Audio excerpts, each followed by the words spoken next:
Go. Okay, part 3, since I just talk about tobacco a lot and don't seem to be able to do it very quickly. I think that gets us through. There's probably a few more, but that's a good start. And then what that leaves us with is kind of this indie artisan section. And so I'll just go through them all. One of the easier ones to find. Oh, and I love it. I love it. I love it. Rogue Tabac Vert. This one is, you said earlier about Shergi. You're like, did I get a barbershop? This is 100% tobacco barbershop. Oh, that's great. God, it's so good. That's really nice. Isn't it amazing? And people know about this house. This is not like a hidden house. They're well known. But this fragrance isn't the one that people talk about. They talk about their more classic barbershops like Mousse Illuminé, Chypre Siam, which I have on the way, Bon Mansour, and a couple of others. You've got a bunch of these. Yeah, it's a great house. People don't really talk about. I think it's the best one by a mile. Wow. This is one of a handful of things that if I had to, again, pick a couple of scents To keep. that I know I could just spray on every day and be happy. This one's gorgeous. You have to like barbershop, and the tobacco is, as the name implies, kind of a greener tobacco, almost like a candela wrapped cigar. A little bit more raw quality. So that one's excellent. We'll go from that to pure beast mode, which is nBitor. We've talked about this label before. This is the house brand for the Perfumery Barcelona, which, as the name implies, is a perfume boutique in Barcelona that you and I visited on vacation. Yes. Great place, owned by a wonderful guy named Thomas, who has just an amazing setup. If you're in Barcelona or have a chance to get over there and visit that shop, you should do it. Call and make an appointment. You have to. Yeah. Yeah. It would be literally like a personal tour. Yeah. It was such a cool experience. Great experience. We went twice. We did. And I And bought left 6 perfumes. with many bottles of perfume. Yeah, it was so incredible. Babieca it's really complex. So most of this house, if not all of it, is perfumed by Miguel Matos, who has his own line and is a renowned, well-known perfumer. Does a lot of eccentric stuff on his own. Like he's got one called Electric Dreams. That's this really eccentric fragrance with like kind of plasticky notes and things in it. I don't know how to describe this. It is tobacco forward, but there's so much else going on with it.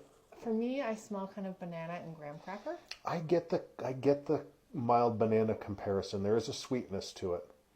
I wonder, I haven't worn it yet because it hasn't been winter, and this is a winter frag for sure. Yeah, I agree. I'm curious how it'll shift and dry down. It's really good. She doesn't do banana. You really don't do banana stuff at all. I like that one though. Oh, you do like this? I like it. Oh, yeah. I don't like banana in general, but that to me is a pleasant banana smelling thing. And I like I don't even know that other people would smell banana. Yeah. No, I get a little bit of it. It's a super, super complex, but there is tobacco in the top that will stand out to you. This is Fort and Manle Maduro. So actually named after a type of tobacco. Yeah. Maduro being any particular leaf. Maduro refers to an aging. Now we're going into cigar stuff. Nice. Maduro is an aging process. It's not a kind of leaf. Any leaf can be made into a Maduro by aging it longer. I see. It's the darker leaf. Yeah. Yeah. And this is a tobacco oud. Really, actually, very pleasant. Nice. That is really pleasant. It's friendly, but it's intense. How do you think that differs from Tom Ford's tobacco oud? Tom Ford has more of that classic designer vibe. The Tom Ford tobacco oud is going to be more everyday wearable. This is a much deeper, finer, more elegant. Yeah. More refined. No, I'd say the Tom Ford is more refined. This is, I wouldn't say rough. It's more intense. It's not shy. It's got real oud in it. Oh, so, all right. It's got a little bit of that kind of funk going on. I don't have it, but it's worth mentioning. This is Andy Tower. This is Laird du Desert Americaine, which I left off our amber list, and it's like one of my favorite ambers. Oh, whoops. But by Tower, he makes one called Sundowner. Okay. That's a must-try tobacco fragrance. I love Andy Tower's work. It's so creative. And you don't own it because? I mean, give me a minute, you know. Like, I didn't say I'm never gonna own. I didn't say I'm never gonna own it. I just don't own it right now. Well, I'm just surprised. Is there a reason you don't own it, or it's just luck of the draw?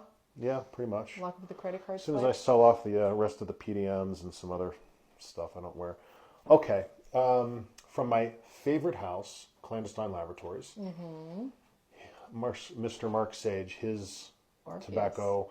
I wouldn't call it tobacco forward. There's a lot of citrus in there as well. This is a super, super wearable. God, it's gorgeous. That is good. His blending style is like nobody else's in the world. Looking for a place to let's get you. Because I feel like it would it's unisex. Yeah, it's definitely probably masculine leaning, but still unisex. Oh. So it's got like oh my God. Yeah, you like this, What do I like about it? Smells kind of like a margarita. There's a boozy note for sure. It smells like a margarita. And the way the stuff just pops off the skin, it's got this like fizzy, effervescent, that is good. light quality. That is good. And it's a citrus tobacco. That's really good. It's good stuff. And the reason I'm smelling the citrus and associating it with margaritas, which are my favorite drink. Okay, and then the biggest two heavy hitters, Pride and Joy tobaccos. We have Pride and Joy tobaccos. Yes, from Tsvga Parfums. So here's the deal. For the longest time, I'll be honest, I kept the hell out of this house. Yeah. I didn't tell anybody about it, including all my favorite frag bro people and frag girl people. Now people can know about it because he shut down. And if you want one, I'm not going to have to fight you for it. This is Pipe and King of Pipe.